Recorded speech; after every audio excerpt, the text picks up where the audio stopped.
ہم نے دیکھا ہے جو ایک بار ہاتھ پھیلاتا ہے نا پھر اس کا ہاتھ پھیلا ہی رہتا ہے. اللہ سے ہمیشہ دعا کرنا, اے اللہ ہمیں صرف دینے والا ہاتھ عطا فرما, کبھی مانگنے والا ہاتھ نہ عطا فرما. مشکل آتی ہے انسان پر, کوشش کرے کہ کسی کی مدد نہ لینی پڑے. اللہ اور اس کے رسول اپنے معاملات کم کر دیں, اپنے خرچے کم کریں, اپنے معاملات کو جتنا ہو سکے منیمائز کر دیں, تو کسی سے مدد نہ مانگیں. اور یہی اسلام کو مطلوب ہے کہ بندہ خودداری کے ساتھ چلے. اور پھر سبحان اللہ, درود پاک کیسا وظیفہ ہے کہ پھر غیب سے مدد ہوتی ہے جب بندہ اللہ اور اس کے رسول کی طرف توجہ کرتا ہے نا. شاعر کہتے ہیں نا, ہر درد کی دوا ہے, ہر درد کی دوا ہے صلی علی محمد, تعویذ ہر بلا ہے صلی علی محمد صلی اللہ علیہ وسلم. تو ہمیں درود پاک کثرت سے پڑھنا ہے. اور ادھر امیر آدمی کے ساتھ کیا ہوا کہ آل رسول کی خدمت, سید زادگان کی خدمت کی تو اللہ نے اسے ایمان کی دولت عطا فرما دی. تو یہ بھی اپنی زندگی کا ایک حصہ بنائیں. میں مشورہ دوں گا, میرے پیر و مرشد امیر اہل سنت, فاؤنڈر آف دعوت اسلامی, مولانا محمد الیاس عطار قادری صاحب بڑی پیاری توجہ دلاتے ہیں. آپ فرماتے ہیں جس نبی کے در کا صدقہ ہم کھاتے ہیں نا, ان کی آل کی خدمت کیا کرو, وہاں سے اور عطا کیا جائے گا. تو ہمیں کیا کرنا چاہیے, اپنی انکم کا پاسبل ہو نا تو 1%, 2% جتنی اللہ نے آپ کو توفیق دی ہے وہ فقط سید صاحبان کے لیے الگ رکھ لیں. اپنے آفس میں ایک اکاؤنٹ کھولیں کہ جناب میری جتنی انکم ہوگی میں اتنا پرسنٹ جو ہے وہ آل رسول کی خدمت کروں. آپ یہ کر کے دیکھیں, آپ حیران ہو جائیں گے آپ کی روزی پہ کتنی برکت آنا شروع ہو جاتی ہے. میں آپ کو اس کو لاجیکلی سمجھاتا ہوں. کوئی آپ کا دوست ہو, آپ کے گھر پہ آئے, آپ کے بچوں کو تحفہ دے, اور بار بار آپ کے بچوں کو گفٹ بھجواتا رہے, آپ کے بچوں کے لیے خیر خواہی کا اظہار کرے, آپ کے بچوں کا خیال رکھے, آپ کو کیسا لگتا ہے کہ ارے میرے بچوں سے کتنا پیار کرتا ہے. بچے تو پیار کرتے ہی کریں گے آپ کے اس دوست سے, آپ کو بھی پیار ہو جائے گا. مجھے بتائیں نا, کوئی امتی جب نبی پاک کے بچوں سے پیار کرے گا, آقا کی آل کی خدمت کرے گا, تو نبی پاک کو کتنا پیارا لگے گا وہ. پھر وہاں سے ایک نگاہ رحمت ہونی ہے نا. سارے بگڑے گا ہم سفر جانے ہیں. بریلی کے تاجدار اعلیٰ حضرت یہی تو سمجھاتے ہیں کہ تیری نسل پاک میں ہے بچہ بچہ نور کا, تیری نسل پاک میں ہے بچہ بچہ نور کا, تو ہے عین نور, تیرا سب گھرانہ نور کا. سرکار کی آل کی خدمت یہ بہت بڑی سعادت ہے. کوئی ایک فیملی ڈھونڈ لیں, کوئی ایک خاندان ڈھونڈ لیں, اور بس اس کو باندھ لیں کہ بھئی اب میں نے اس کی خدمت کرنی ہے. یہ سمجھ لیں آپ اس کی خدمت نہیں کر رہے, یہ آپ اس کو پیش کر رہے ہیں اور اس کی برکتیں آپ کو ملنا شروع ہو جائیں گی. دیکھیں سید صاحبان کا ایک مسئلہ بھی سمجھ لیں. آج کے دور میں پرابلم یہ, لوگ پہلے تو زکوٰۃ پوری نہیں نکالتے, زکوٰۃ کے علاوہ پیسے ویسے نہیں دیتے. اب سیدوں کو زکوٰۃ ویسے نہیں لگتی, وہ تو مال کا میل ہے نا, میل دو گے کیا مال کا سرکار کی آل کو. تو اب وہاں دینا تو صاف پیسہ چاہیے تھا, لوگ صاف پیسہ خرچ ہی نہیں کرتے. تو سید صاحبان کہاں جائیں گے؟ جو غریب سید صاحبان ہیں وہ کدھر جائیں گے؟ ہمیں یہ خیال رکھنا ہوگا کہ جیسے میرے بچے ہیں نا, یہ میرے آقا علیہ الصلوۃ والسلام کی اولاد ہے, یہ ان کی نسل میں سے ہیں. تو جس طرح اپنے بچوں کا خیال رکھتے ہو, ایسے کوئی ایک فیملی, کوئی ایک بچے جو ہیں, کچھ بچے سید فیملی کے اپنے ذمے لے لیں, اور پھر آپ دیکھیں انشاءاللہ. اور آپ غور کریں گے نا, آپ کو آس پاس ہی مل جائیں گے, بس ایسا نہیں ملیں گے. آپ تھوڑا سا غور کریں گے, ہو سکتا ہے آپ کے ملازمین میں سے ہی کوئی ہوں گے, آپ کے آس پاس پڑوسیوں میں سے کوئی سید فیملی نکل آئے گی. تو یہ خدمت کریں اور پھر دیکھیں کہ اس کی برکتیں کیسے نصیب ہوتی ہیں. اللہ پاک ہم سب کو آل رسول کا خدمتگار بنا دے. وہ پڑھتے ہو نا شجرے میں شعر, دو جہاں میں خادم آل رسول اللہ کر دو, جہاں میں خادم آل رسول اللہ کر, حضرت آل رسول مقتدا کے ہاں, جس کو ادھر بھی نوکری آل رسول کی مل گئی نا, پنجتن کی غلامی ادھر مل گئی اور ادھر بھی نوکری مل گئی, اس سے اچھی کون سی نوکری ہے؟ نیازی صاحب لکھتے ہیں نا, مجھ پہ کتنا نیازی کرم ہو گیا, دنیا کہنے لگی پنجتن کا گدا, اس گھرانے کا جب سے میں نوکر ہوا, سب سے اچھی میری نوکری ہو گئی. آقا کی آل کا غلام بن جاؤں, ان کا نوکر بن جاؤں, اور کیا چاہیے؟ پھر دیکھو کیسا نوازتے ہیں انشاءاللہ. تو نیت کریں انشاءاللہ آل رسول کی خدمت کریں گے.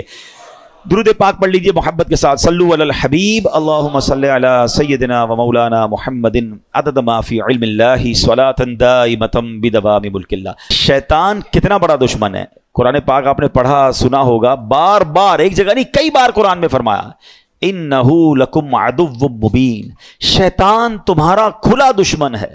ایک جگہ ارشاد ہوتا ہے ان الشیطان لکم عدو فاتخذوہ عدوا، فرمایا بے شک شیطان تمہارا دشمن ہے اور تم بھی اسے اپنا دشمن سمجھو.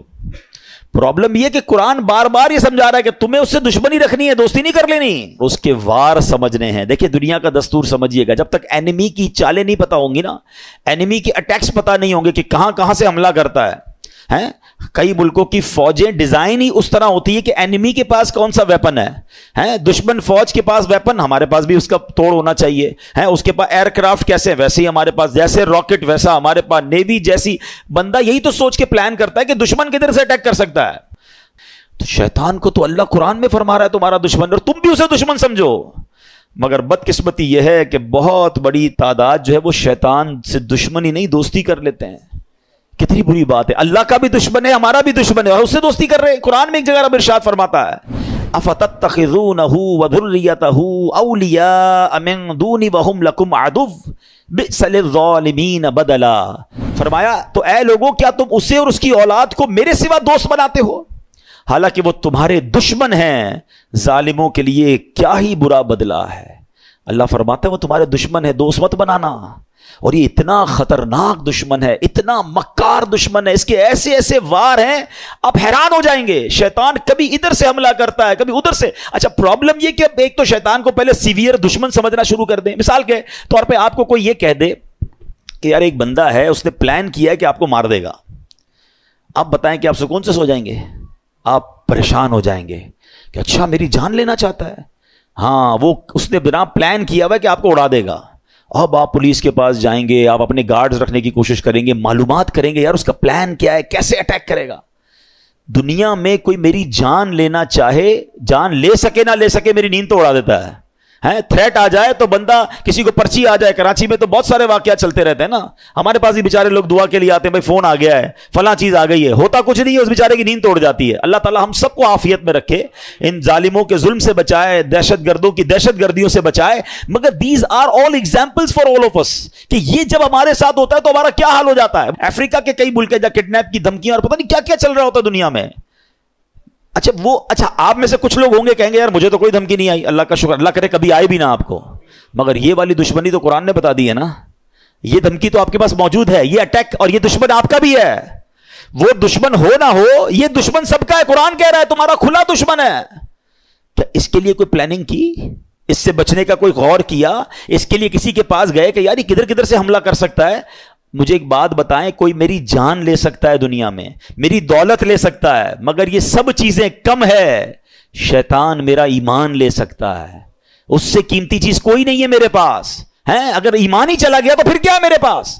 وہ ایکچوئل اس کا جو الٹیمیٹ گول ہے نا شیطان کا، یہ سمجھنا ہوگا. اس کا الٹیمیٹ گول یہ ہے کہ وہ میرا اور آپ کا ایمان چھین لے اور ہم دنیا سے بے ایمان ہو کر جائیں. اور ایک بات یاد رکھیے گا، سارے روزے، ساری تراویح، ساری عبادت، ساری نمازیں، سارے صدقے، سارے حج، سب کچھ برباد ہو جاتے ہیں اس کے جو ایمان پہ دنیا سے نہیں جاتا ہے. ہاں ایمان ہے تو سب کچھ ہے، ایمان کے بغیر گئے پھر کچھ بھی نہیں ہے. ہاں یہ پہلے سمجھ لیجئے بات کو. میرے اور آپ کی زندگی کا جو سب سے بڑا ٹارگٹ ہونا چاہیے نا، وہ ایمان کی حفاظت ہونا چاہیے. آپ کو پتا ہے اللہ کے نبی علیہ الصلوۃ والسلام کیا دعا کرتے تھے؟ یا مقلب القلوب ثبت قلبی علی دینک. اس دعا کا معنی کیا ہے؟ اے دلوں کو پھیرنے والے، میرے دل کو اپنے دین پر ثابت قدمی عطا فرما، اسٹیڈ فاسٹنس عطا فرما. کون دعا کر رہا ہے؟ جس کے صدقے مجھے اور آپ کو ایمان ملا. یہ میری اور آپ کی تربیت ہے کہ دل بدلتا ہے. اللہ سے مانگو کہ مرتے وقت قلب سلیم رہے، ایمان کی حالت میں دنیا سے جاؤں. اے ایمان والو اللہ سے ڈرو اور نہیں مرنا مگر مسلمان. یعنی یہ جملہ کیسا ہے یار؟ اگر یہ آیت کو سمجھ لیں کہ کہا جا رہا ہے مرنا ہے مگر مسلمان، یہ اس کا مطلب یہ ہوا کہ میری اور آپ کی زندگی کا جو مین ٹارگٹ ہونا چاہیے نا، کہ ادھر سے کوئی چھیننے کی کوشش کر رہا ہے، ادھر سے میرا ایمان چھیننے کی کوشش کر رہا ہے. ایکچولی شیطان ہمارے سامنے اپنے اصلی روپ میں نہیں آتا، اس کے چیلے آتے ہیں. اس کے چیلے چپاٹے، اب ہر طرح کے لوگ نکلے ہوئے نا. کبھی چینل پر، سوشل میڈیا پر کوئی قرآن کا انداز بیان کر رہا ہے، کوئی دین کا نیا انداز لے کر آیا ہے، کہیں نہ کہیں سے اٹیک کر کے آپ کا ایمان چھیننا چاہتا ہے. اعلیٰ حضرت امام اہل سنت نے 100 سال پہلے کہہ دیا تھا، سونا جنگل رات اندھیری، چھائی بدلی کالی ہے، سونے والوں جاگتے رہیو چوروں کی رکھوالی ہے. یہ تو 100 سال پہلے کا تھا, اب تو کتنے فتنے ہیں. پتہ ہے اعلیٰ حضرت نے کیا کہا, آنکھ سے کاجل صاف چرا لیں یا وہ چور بلا کے ہیں, تیری گٹھڑی تاکی ہے اور تو نے نیند نکالی ہے. ہمیں پتہ ہی نہیں ہے, لوگ ہمارے ایمان کے پیچھے پڑے. ہم کہتے ہیں یار میں تو اس کی بھی سنتا ہوں, میں تو اس کی بھی سنتا ہوں, میں بد مذہبوں کے ساتھ بھی بیٹھتا ہوں, کچھ غیر مسلم دوست بھی بنائے ہوئے ہیں, میں سب کے ساتھ بیٹھتا ہوں. جناب نہیں, ایمان بچانا ہے تو ایسی محفلوں, ایسی گیدرنگز کو چھوڑنا ہوگا, سب کی نہیں سننی ہے. ہم اتنے مضبوط نہیں ہیں کسی کی سننے سے. آپ کو پتہ ہے نبی پاک علیہ الصلوۃ والسلام نے حضرت عمر فاروق رضی اللہ تعالیٰ کو تورات پڑھنے سے منع فرما دیا تھا. وہ کون ہے؟ حضرت عمر فاروق. اب بتائیے میری اور آپ کی کیا اوقات ہے؟ بندہ کہتا ہے میں ذرا دوسروں کی کتابیں بھی پڑھوں گا, دوسروں کے دلائل بھی سنوں گا. ارے پہلے مجھے اپنے دین کے بارے میں کچھ پتہ نہیں ہے اور میں چلا سب کی باتیں سننے. تو ایمان بچانا ہے تو اس کی فکر کرنی ہے. اچھا اب میں آپ کو شیطان کے کچھ واقعات کے ذریعے سمجھاتا ہوں کہ کیسا مکار ہے, کیسا گیم کرتا ہے. ایک کتابوں میں لکھا, برسیسا نامی ایک شخص تھا اور بہت بڑا عبادت گزار تھا. اس بندے نے 200 سال اللہ کی عبادت کی اور ایک بھی گناہ نہیں کیا. اچھا اب ایسا کوئی نیک بندہ ہو تو شیطان کہاں چھوڑے گا اس کو. یہ میں ایک اور بات آپ کو بتا دوں کہ شیطان نیک آدمی پر زیادہ حملے کرتا ہے. یاد رکھیے گا, جو پہلے ہی کچھ نہیں کر رہا اس کو شیطان نے کہا تو ساڑھا ساتھی ہے, نہ نماز پڑھ رہا ہے, نہ روزے رکھ رہا ہے اور بدکاریاں کر رہا ہے, شراب پی رہا ہے. نہیں, اس کو لیے پرابلم ہے نیک آدمی جو نمازیں پڑھ رہا ہے, جو روزے رکھ رہا ہے, جو نیکی کی نیت کر بیٹھا ہے, جو علم دین سیکھ رہا ہے, وہ بے چین رہتا ہے اس کے بارے میں. تو آپ جتنا دین کی طرف آئے نا, اب تیار ہو جائیں, ہی ول اٹیک یو, بٹ انشاءاللہ اللہ کی رحمت سے ہم اپنے آپ کو بچائیں گے انشاءاللہ. ہماری کوئی اوقات نہیں, ہم اللہ سے ہی مدد مانگیں گے انشاءاللہ, اور مانگتے رہا کرو رب سے مدد. کہ اللہ شیطان کے مقابلے میں میری مدد فرما, مجھے طاقت دے, مجھے قوت دے, اور اس مردود کے مقابلے میں مجھے کامیابی عطا فرما. ٹھیک ہے. بہرحال اب شیطان کی تو حالت خراب, 200 سال کوئی گناہ نہیں. شیطان پہنچ گیا اس کے پاس انسانی صورت میں اور جا کر کہتا ہے کہ مجھے آپ کے ساتھ عبادت کرنی ہے. اللہ کا نیک بندہ کہتا ہے مجھے اللہ کی عبادت میں کوئی دوست نہیں چاہیے, میں جانوں میرا رب جانے, مجھے کوئی نہیں چاہیے. اس کا ایک عبادت خانہ تھا, وہ اس میں عبادت کرتا تھا. اس نے شیطان کو انٹری نہیں دی. اس مردود نے کیا کیا تھا, انسانی صورت میں اسی نیک آدمی کے گھر کے باہر بیٹھ کر عبادت شروع کر دی, ڈھونگ کے لحاظ میں. اب وہ کھڑکی سے دیکھتے پورا دن ہو گیا, رات ہو گئی, یہ عبادت کیے جا رہا ہے. 1 دن 2 دن 3 دن, نہ کھانا نہ پینا نہ سونا. برسیسا حیران کہ یار میں 200 سال سے عبادت کر رہا ہوں, مجھے بھوک بھی لگتی ہے, مجھے نیند بھی آتی ہے, نہ اس کو نیند آ رہی ہے نہ اس کو کھانے کی ضرورت ہے. دروازہ کھول کے کہا بھائی یہ تو بتاؤ تمہیں یہ عبادت کہاں سے سیکھی ہے, تمہیں نیند بھی نہیں آتی, تمہیں کھانا بھی نہیں کھانا. کہتا بات یہ میں اسی لیے تو آپ کے پاس آیا تھا, آپ نے تو مجھے لفٹ ہی نہیں کرائی. میں آپ کو اصل راز بتاؤں, مسئلہ یہ ہے کہ میں نے زندگی میں ایک گناہ کیا ہے. جب مجھے نیند آتی ہے نا مجھے وہ گناہ یاد آ جاتا ہے, میں پھر چونک جاتا ہوں, پھر خوف خدا طاری ہوتا ہے, میں جاگتا ہوں, بھوک لگتی ہے, پھر وہ گناہ یاد آتا ہے. آپ کا پرابلم ہی آپ نے کوئی گناہ نہیں کیا ہے. اب دیکھو شیطان کا وار. اگر آپ کو یہ لیول چاہیے نا عبادت کا کہ نہ آپ کو نیند آئے نہ آپ کو جناب بھوک لگے اور آپ ساری رات اللہ کی عبادت کرتے رہیں, آپ ایک گناہ کر لیں. کہتا ہے عجیب آدمی ہو, جس رب کی عبادت کر رہا ہوں وہاں اس کی بارگاہ میں گناہ کروں, کہ پھر نہیں ملے گی ایسی پھر آپ کو لذت نہیں ملے گی. اب دیکھیں کیسا خطرناک وار ہے. برسیسا کہتا ہے اچھا پھر مشورہ دو کون سا گناہ کروں. شیطان سے کہتے ہیں کون سا گناہ کروں. شیطان کہتا ہے پھر ایسا کریں آپ بدکاری کر لیں. کہتا ہے خدا کا خوف کر, اتنا بڑا گناہ زنا بدکاری میں کروں؟ نہیں میں نہیں کرتا. کہ پھر ایسا کرے قتل کر لے. کہ کیسے آدمی ہو, میں کسی بندے کو مار دوں قتل کروں؟ نہیں میں نہیں کرتا. اچھا پھر ایسا کرے شراب پی لیں. کہتے ہیں ہاں یہ تھوڑا چھوٹا گناہ لگ رہا ہے. اب یہاں ایک اور بات سیکھنی ہے. میں تھوڑے واقعات کو بریک اس لیے کرتا ہوں کہ ٹو دی پوائنٹ آپ کو بات بھی سمجھ آئے. ہمارے اندر بہت سارا شیطان نے دماغ میں ڈالا یار یہ چھوٹا گناہ یہ کر لو, یہ بڑا ہے یہ نہیں کرو. پتہ نہیں اپنے طور پہ ہم نے کیٹیگری بنا لی ہے. سمجھیے بات کو, ہمیں نہیں پتا کون سا گناہ رب کی نافرمانی کا اور غضب کا اور ناراضگی کا باعث بن جائے, وہی گناہ میں جہنم کے گہرے گڑھے میں ڈال دے. کسی گناہ کو چھوٹا مت سمجھنا. ٹھیک ہے. برسیسا کہتا ہے ہاں یہ ٹھیک ہے شراب پی لیتا ہوں. شراب پی, نشہ چڑھا اور پی, اب بدکاری کی, اور جب بدکاری کر لی تو اب قتل بھی کر دیا. اللہ اکبر. پولیس آئی اور برسیسا کو پکڑ کے لے گئی. اب جب پھانسی کا حکم ہو گیا, پھانسی گھاٹ پر برسیسا موجود تھا, شیطان ادھر پہنچ گیا. کہتا ہے ایک راستہ ہے میں تجھے بچا سکتا ہوں. کب بدبخت تیری وجہ سے تو میں پھانسی میں پہنچ گیا, تو نے کہا گناہ کر لے, مجھ سے ایک نہیں 3 گناہ ہو گئے اور آپ پھانسی پھندے پر آ گئے. بولے میں بچا سکتا ہوں. بولو بتاؤ کیسے بچ سکتا ہوں. کہا تم ایسا کرو خدا کا انکار کرو اور مجھے سجدہ کر دو. برسیسا کی بدبختی دیکھیں, اس نے شیطان کو سجدہ کیا, خدا کا انکار کیا اور اسی وقت پھانسی پر اس کو لٹکا دیا گیا. کفر کی موت وہ مر گیا. یہ ہے شیطان. ہم اس کی باتوں میں آ جاتے ہیں, ہمیں لگتا ہے نہیں یار میں بڑا پکا ہوں, 1-2 گناہ ہی تو کیے, تھوڑی سی تو پرابلمز ہیں, تھوڑی سی غلط جگہوں پہ جا رہا ہوں, نماز بھی تو پڑھتا ہوں. وہ یوں ہی لے جاتا ہے, وہ ایک ایک کر کے سٹیپ بائی سٹیپ ہم پہ اٹیک کرتا ہے. ایک حدیث پاک یاد رکھیے گا, یہ جو نوجوان اور ہم سب اس پہ مبتلا ہیں, بدقسمت ہم سب نے کچھ نہ کچھ گناہ پالے ہوئے ہیں. نیکیاں بھی کر رہے ہیں, گناہ بھی کر رہے ہیں, کچھ عادتیں گندی ہیں جو دل میں لگی ہوئی ہیں, وہ نہیں چھوٹتی نہیں ہیں. میں آپ کو پرابلم بتاؤں کیا ہے, پہلے حدیث سن لے پھر آپ کو پرابلم سمجھاتا ہوں. حدیث پاک کا خلاصہ ہے, جب بندہ ایک گناہ کرتا ہے نا, اس کے دل پر ایک سیاہ نقطہ لگا دیا جاتا ہے. دوسرا کرتا ہے تو دوسرا نقطہ ہو جاتا ہے, تیسرا کرتا ہے تیسرا ہو جاتا ہے. ایک وقت آتا ہے کہ اس کا پورا دل ہی سیاہ ہو جاتا ہے. اب اس پر ہدایت کی کوئی بات اثر نہیں کرتی ہے. اب پرابلم پتہ ہے کیا ہے, ہم میں سے کئی ایسے ہیں نمازیں بھی پڑھ رہے ہیں, بعضوں کا تلاوت بھی کر رہے ہیں, روزے بھی رکھ رہے ہیں, مگر حرام کام بھی ساتھ کر رہے ہیں. کوئی بدرگائی کر رہا ہے, کوئی بری دوستیاں لگائے بیٹھا ہے, معاذ اللہ کوئی اور غلط کام کر رہا ہے. ہم یہ دونوں چیزوں کو ساتھ لے کے چل رہے ہیں. ایک بات یاد رکھیے گا, دل ہے نا یہ پیالے کی مانند ہے. اس پیالے میں آپ گندگی بھی ڈال رہے ہیں اور دودھ بھی ڈال رہے ہیں. دودھ کا کیا حال ہو رہا ہوگا. کسی پیالے میں شربت میں آپ پیشاب بھی ڈالیں, تھوڑا سا گوبر بھی ڈالیں اور پھر روح افزا بھی ڈال دیں, شربت بھی ڈال دیں, تو کیا بنے گا, اس کا بیڑا غرق ہی ہو جائے گا نا. یہ جو مجھے اور آپ کو سجدوں کی لذت نہیں مل رہی نا, مجھے اور آپ کو جو عبادت کا نور نہیں مل رہا, میری آنکھوں سے جو آنسو نہیں بہ رہے, مجھے دعا کا جو لطف نہیں آ رہا, اس کی بڑی وجہ یہ ہے ہم نماز تو پڑھ رہے ہیں مگر گناہ نہیں چھوڑ رہے. جس دن آپ نے گناہ چھوڑے, اس پیالے کو صاف کیا, اس دل کو کلین کیا, آپ کو ہر سجدہ انشاءاللہ برکت عطا فرمائے گا. آپ دعا کرو گے آپ کے آنسو بہیں گے, آپ درود پڑھو گے آپ مدینے کی یاد میں کھو جاؤ گے, کیونکہ عبادت کا نور ملنا شروع ہو جائے گا. ہم دونوں چیزوں کو ساتھ لے کر چل رہے ہیں, ظلمت اور نور ساتھ نہیں چلتے. پہلے دل کو ان گندگیوں سے پاک کریں, پھر دیکھیں آپ کو عبادت کا نور کیسے ملتا ہے.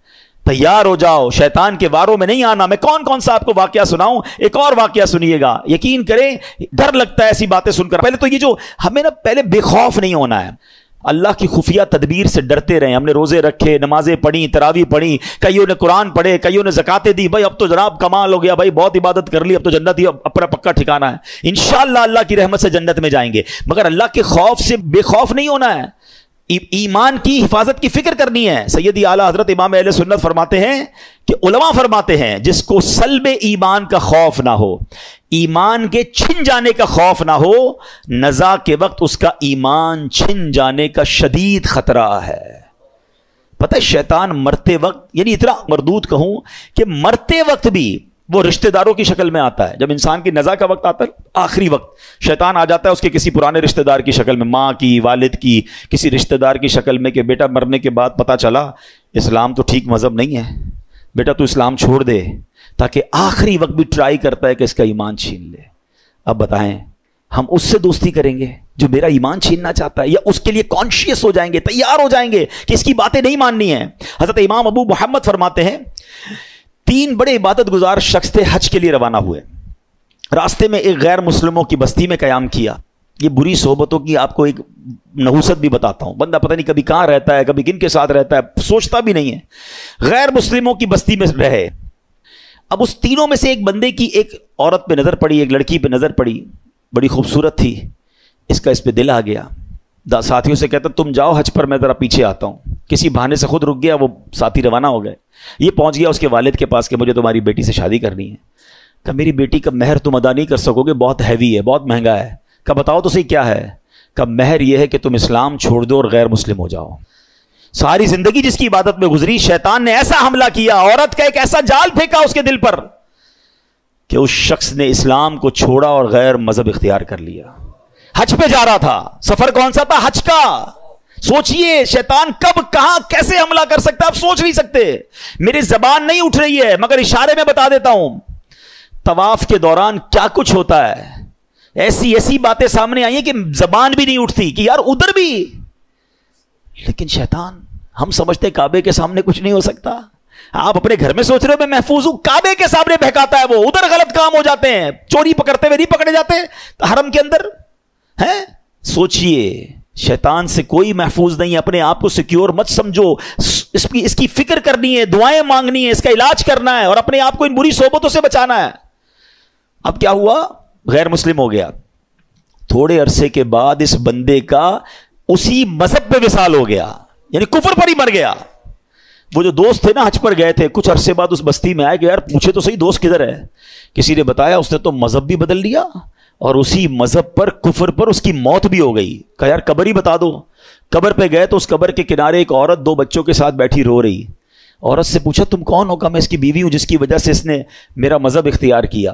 دوست رونے لگے اور اس عورت کو بتایا کہ پتہ ہی ہمارا دوست کیسا تھا, کتنی عبادت کرتا تھا, کتنے روزے رکھتا تھا, بہت اللہ کا نیک بندہ تھا, اور دیکھو اس بیچارے کا اس کے ساتھ ہوا کیا کہ ایمان ہی چلا گیا. عورت نے جب یہ سنا کہ میرا شوہر اتنا نیک تھا, اس کے دل میں اسلام کی محبت آئی, وہ عورت کلمہ پڑھ کر مسلمان ہو گئی. ہائے ہائے ہائے, اس واقعے کو لکھ کر جو علماء نے باتیں لکھی ہیں نا, رونگٹے کھڑے ہو جاتے کہ یہ ہے اللہ کی خفیہ تدبیر. وہ جس عورت کے لیے غیر مسلم ہوا وہ غیر مسلم کی موت مرا, اور اس کے مرنے کے بعد اللہ نے اس عورت کو ایمان کی دولت عطا فرما دی. یہ اللہ پاک کے فیصلے ہیں. اللہ کی خفیہ تدبیر سے ڈرو, اپنے ایمان کی فکر کرنی ہے, شیطان کے واروں سے بچنے کا ذہن بنانا ہے. اللہ کرے آج کے اس بیان میں ہم یہ سمجھ جائیں اور پریپیئر ہو جائیں کہ رمضان کے بعد ہمیں اس مردود کی بات نہیں ماننی ہے. ایک بزرگ کے بارے میں آتا ہے, بڑا کمال کا انہوں نے سوال کیا. ایک بار نیک آدمی کی شیطان سے ملاقات ہو گئی.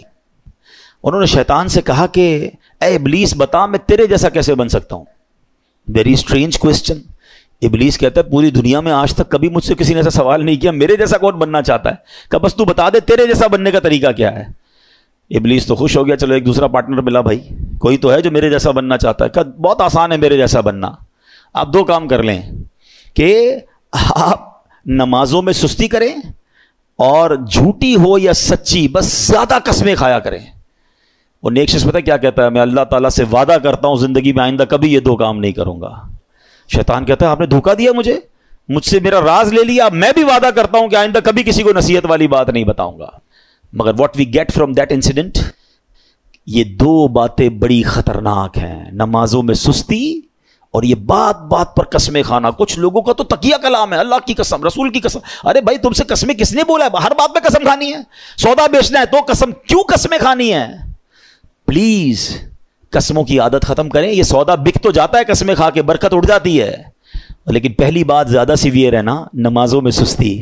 ہم زبان سے نہیں کہتے مگر ہم زبان حال سے پریکٹیکلی کیا میسج دے رہے ہوتے ہیں کہ اے شیطان جب تک تو بند تھا نا تب تک ہم اللہ کے بندے تھے, تب تک مسجدوں میں جاتے رہے, اب جب تیری باری ختم, اب تو چھوٹ کے آئے گا تو ہم اب تیری بات مانیں گے. کیا اس بار بھی ایسا پیغام دو گے؟ نیت کر لیں انشاءاللہ, کچھ بھی ہو جائے اس بار مسجد چھوڑ کے نہیں جائیں گے انشاءاللہ. نمازوں کی پابندی کریں گے. یہ شیطان کا وار ہے, وہ پہلے سست کرتا ہے نماز میں, یاد رکھیے گا. پہلے آپ کی جماعت جائے گی, ٹھیک ہے, اس کے بعد وہ کہے گا سنتیں پڑھنے کی کیا ضرورت ہے, نفل پڑھنے کی کیا ضرورت ہے. یہ بڑا مکار ہے. آپ دیکھیے پتہ ہے شیطان کے پلاننگ کیا ہوتی ہے, اتنا مکار ہے کہ نمازی کو یہ نہیں بولے گا نماز چھوڑ دے, پتہ یہ پکا ہے بھائی نمازی کہ جماعت چھوڑ دینا یار کوئی بات نہیں, گھر میں بھی تو ہو ہی جاتی ہے. پہلے جماعت چھوڑوائے گا, مسجد سے دور کر دیا. اب کہے گا یار اتنی بڑی نماز پڑھنے کی کیا ضرورت ہے, نفل تو چھوڑ دے, ڈائریکٹ نفل چھوٹیں گے. پھر کہے گا سنتیں چھوڑ دے, سنتیں چھوٹیں گی, اور آخر میں آپ کا فرض بھی چلا جائے گا. یہ آپ کے میرے حصار ہیں, یہ عبادتوں کے حصار ہیں, یہ آپ سمجھیے گا. آپ کے گھر میں باؤنڈری ہوتی ہے نا, میری نماز کا حصار کیا ہے, میرے فرض کا حصار ہے واجب. یہ سمجھ لیں باؤنڈری ہے.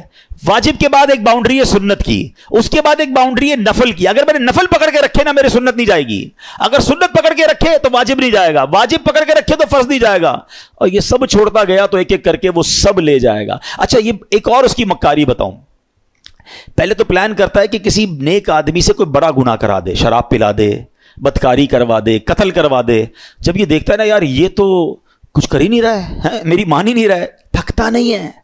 یاد رکھیے گا اتنا خطرناک اینیمی ہے, اس کو نیند نہیں آتی, ہمیں نیند آتی ہے. ہم اس کو دیکھ نہیں سکتے, وہ ہمیں دیکھ رہا ہے. بلکہ روایتوں میں آیا یہ ہمارے بلڈ میں, ہماری رگوں کے اندر چل رہا ہوتا ہے. اتنا خطرناک دشمن ہے, اور ہم سوئے ہوئے ہیں, ہمیں فکر ہی کوئی نہیں ہے. ایک نعرہ لگاتے ہیں شیطان کے خلاف جنگ جاری رہے گی, صرف نعرہ لگاتے ہیں, کمبل اوڑھ کے سو جاتے ہیں. او بھائی تیار بھی تو کرو اپنے آپ کو کہ کیسے جنگ لڑو گے, ٹھیک ہے. اب جب یہ دیکھتا ہے نا کہ یار یہ نیک نمازی آدمی ہے, نہ شراب پی رہا ہے, نہ بدکاری کر رہا ہے, نہ قتل کر رہا ہے, نہ کسی کو ظلم کر رہا ہے, اب کیا کروں؟ تھکتا نہیں ہے. اب اس کو کہتا ہے عبادت میں اس کی عبادت کم کروا دوں. گناہ نہیں کروا پا رہا نا, اس کے درود کم کروا دوں, اس کی تلاوت کم کروا دوں, اس کی جماعت چھڑوا دوں. اچھا اب دیکھتا ہے یہ بھی نہیں کر پا رہا. اب یہ شیطان کا ایک ایسا آلہ آ گیا ہے کہ جس کے گھر میں ٹی وی نہیں تھا, جس کے گھر میں کبھی فلم VCR نہیں آیا تھا. یار ہم کئی ایسے لوگوں کو جانتے ہیں جنہوں نے کبھی زندگی میں فلمیں نہیں دیکھی تھی, مگر یہ ایک ایسا آلہ آ گیا کہ ایک بٹن دباؤ تو پتہ نہیں دوسری دنیا میں بندہ پہنچ جاتا ہے. اب نیک نمازی آدمی سے بھی اس کے ذریعے گناہ کرواتا ہے. میرے ہی پیسے لگے, میں ہی انٹرنیٹ کا بل بھر رہا ہوں, میں نے ہی لاکھوں روپے کا موبائل لیا اور مجھے ہی جہنم میں لے جا رہا ہے. کیا بے وقوفی ہے یار. سوچئے یہ شیطان کے وار ہیں. یہ ساری روحانیت منٹوں میں برباد ہو جاتی ہے جب آپ اپنی آنکھیں حرام دیکھتی ہیں. اچھا پھر ایک اور کیا کرتا ہے کام, دیکھیں میں آپ کو کچھ شیطان کی چالیں بتا رہا ہوں. ایک اور پھر پتہ کیا کرتا ہے کہ اگر آپ کسی نیکی میں بہت ساری نیکی کر ہی رہے ہیں, صدقہ بھی دے رہے ہیں, زکوٰۃ بھی دے رہے ہیں, خیرات بھی دے رہے ہیں, اب اس کا ایک اور وار یہ کہ یار نیکی تو کر لی اس نے, اب یہ کہتا ہے اس کی نیکی برباد کرواؤ. اب نیکی برباد کیسے ہو سکتی ہے بھائی, میں نے کر تو لی, نماز بھی پڑھ لی, روزہ بھی رکھ لیا, صدقہ بھی دے دیا, رسید بھی آ گئی, فطرہ بھی دے دیا. نہیں جناب, he have some weapons to destroy your all good deeds. اب کیسے؟ اب وہ بندے کو کہتا ہے اس کو لوگوں کو بتا. اب ریاکاری شروع کرے گا. میں ذرا لوگوں کو بتاؤں بھائی میں نے تو بڑی رات کو 5,000 روپے خرچہ کیا, میں نے مہنگا والا فطرہ دیا ہے, میں جناب تہجد بھی پڑھتا ہوں, میں تو جناب قرآن 3 بار ختم کیا ہے. اب لوگوں کو بتانا شروع کریں گے. سمجھیے یہ بات, یہ شیطان کا بڑا خطرناک وار ہے. آج کسی سے ملاقات کرے نا, آئی صاحب کیسے ہیں, طبیعت ٹھیک ہے؟ بس اللہ کا بہت کرم ہے جناب, 2010 میں حج پہ گیا تھا تو 2015 سے 5 بار عمرہ کر چکا ہوں الحمدللہ. ہمارے گھر کے برابر میں جو مسجد ہے اس کی چھت بھی ہم نے ڈلوائی تھی, بس افطاری کا سامان بھی اپنے گھر سے ہی جاتا ہے. 5-7 منٹ میں حاجی صاحب نے 15 سال پرانی نیکیاں ساری گنوا دی. کیوں بھائی, میں نے تو طبیعت پوچھی تھی آپ سے, یہ کب پوچھا تھا کہ اپنی ذرا بیلنس شیٹ دیجیے. اچھا ایک اور عجیب بات ہے, آپ کو 15 سال پرانا حج یاد ہے, کل جھوٹ بولا تھا وہ یاد ہے؟ آپ نے اللہ کی راہ میں 1 لاکھ روپے چندہ دیا وہ یاد ہے, 5 لاکھ روپے حرام کے کمائے وہ یاد ہیں؟ یہ سوچئے, یعنی ہم گناہ کر کے بھولی جا رہے ہیں اور نیکیاں بار بار ریمائنڈ ہو رہی ہیں, بار بار ریکال ہو رہی ہے. یہ شیطان کا وار ہے.